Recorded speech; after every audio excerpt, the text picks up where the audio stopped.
18th of February. Now, sometimes I get hold of a story, a news story, which I think is absolutely vital for Scotland. And this one is absolutely key. It's the kind of story that is going to make you annoyed.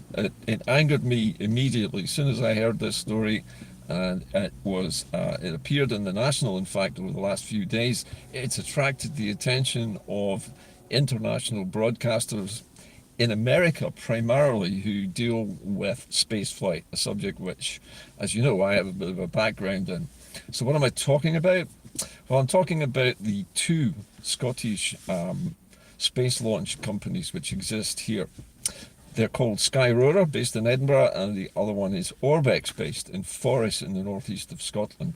News broke 2 days ago that the British government has refused to issue funding which is obtained from the European Space Agency specifically to fund Orbex, the Scottish launcher company, which was competing in an organisation called the European Launcher Challenge. Now, what this means is that the European Space Agency sponsored Orbex to take part in European Launcher Challenge to develop new low-cost, small to medium-sized satellite launchers. These are what we call sovereign launchers. These are based in a particular country. They're manufactured there, they're built there, and they're launched there. And that is exactly what Orbex was planning to do. As you may know, Scotland has a working vertical launch spaceport on Saxavord, which is an island it's an island in Shetland. It is in Shetland, I beg your pardon. It's in Shetland. And it's one of the most northerly launch sites actually anywhere in Europe. However, Saxavord, which is a fully built space launch centre, effectively it's a spaceport, was expecting Orbex to be one of its first customers, launching sometime this year. But because the British government has decided not to issue the funding, which it holds, incidentally, it's received it from the European Space Agency. It numbers about £100 million. That's not a huge amount of money. But because the funding didn't come, Orbex has now gone into receivership, or into administration, I beg your pardon. Two terms are a bit similar. It's gone into administration, which means that the company is unable at the moment to continue functioning because it can't run at a profit.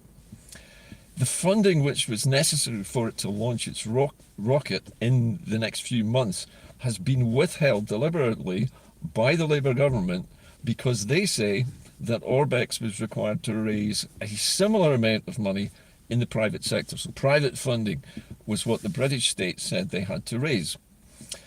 If you compare what has happened to Orbex with what has happened to four other European launcher companies which also had the funding allocated to them as part of this competition, none of them has had to raise matching funding, so far as I'm aware. And the only funding which Orbex ever received from the United Kingdom was the sum of £35 million, which is less than a fifth of what it's actually due. Now, because of this inaction by the British government and this insistence on having to raise private funds to match this funding before they will release it, Orbex is now facing oblivion. It's facing going under.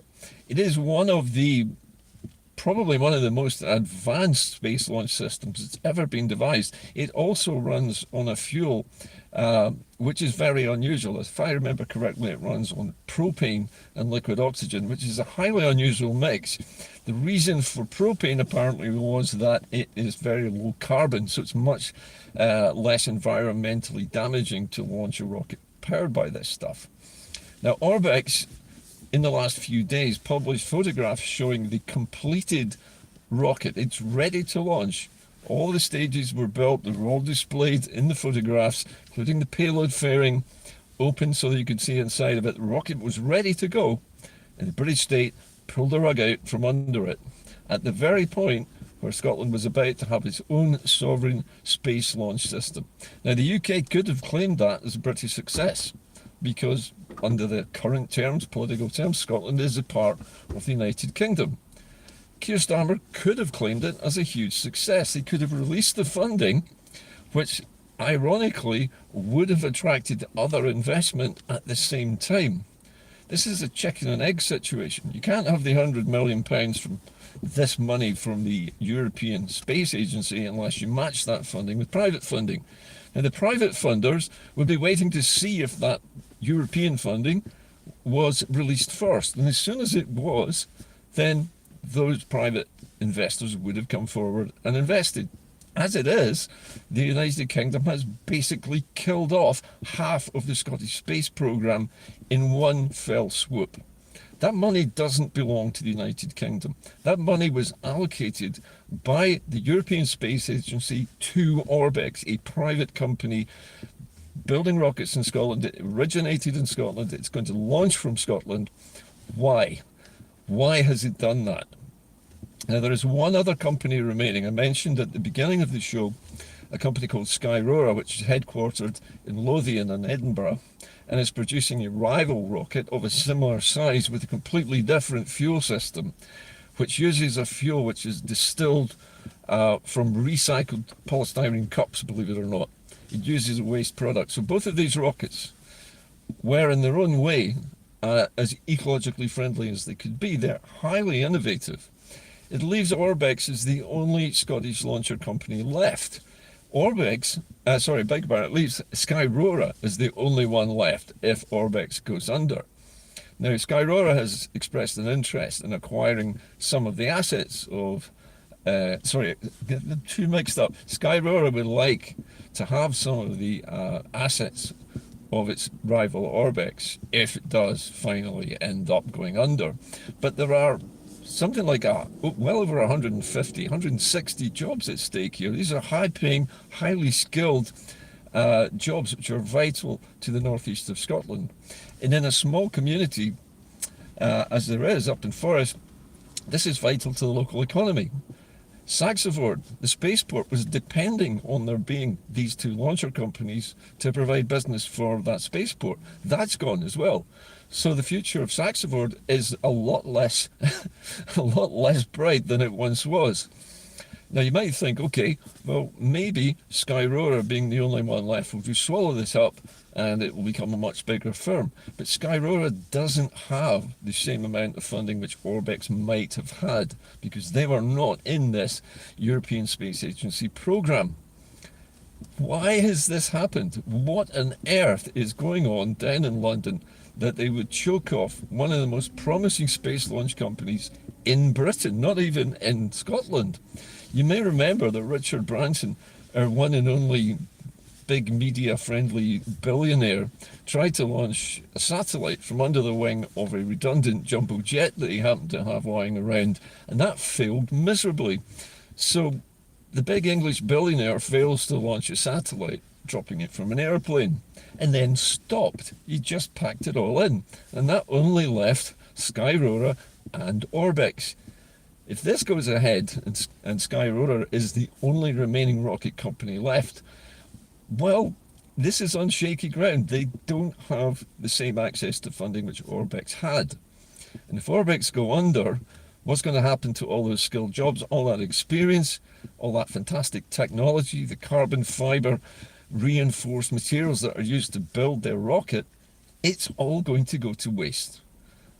In typical British fashion, as soon as anything looks like it's about to succeed and it needs a little bit of funding, which the UK government had got from ESA already and was specifically for Orbex, they won't give them it. Why not? What the hell is Keir Starmer thinking about? There have been questions asked by the local SNP MSP about why this has happened. To be honest with you, I thought he was being far too polite. Had it been me, I would have been down there banging on Starmer's door and demanding that he reverse this decision, release the funds immediately, and then make sure that the Scottish Government helps Orbex to get the funds it needs to make things happen. But this is not what's going on. And I wonder also what the SNP government plans to do about this, because this would have been a massive technological feather in our cap, a huge achievement for a small country like Scotland to develop its own spaceport, its own launcher capability, to have two firms competing with each other, launching regularly from a Scottish launch point.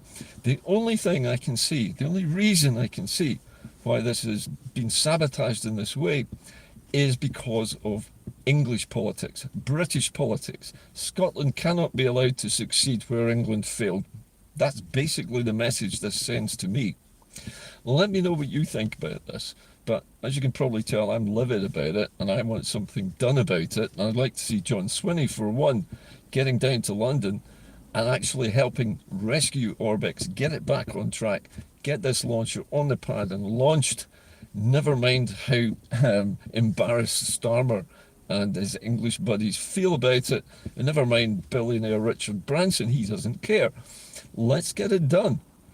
Anyway, that is it from Inde-Car today, but I thought you might be interested to hear this because, honestly, this is an absolute scandal. This is a deliberate attempt to sabotage the Scottish space industry at a time when it is about to succeed. It's horrifying. I will leave you with that. I know I always say keep the faith, but it's hard to keep the faith when the British state is deliberately destroying an industry like this. I'll see you soon. Bye for now.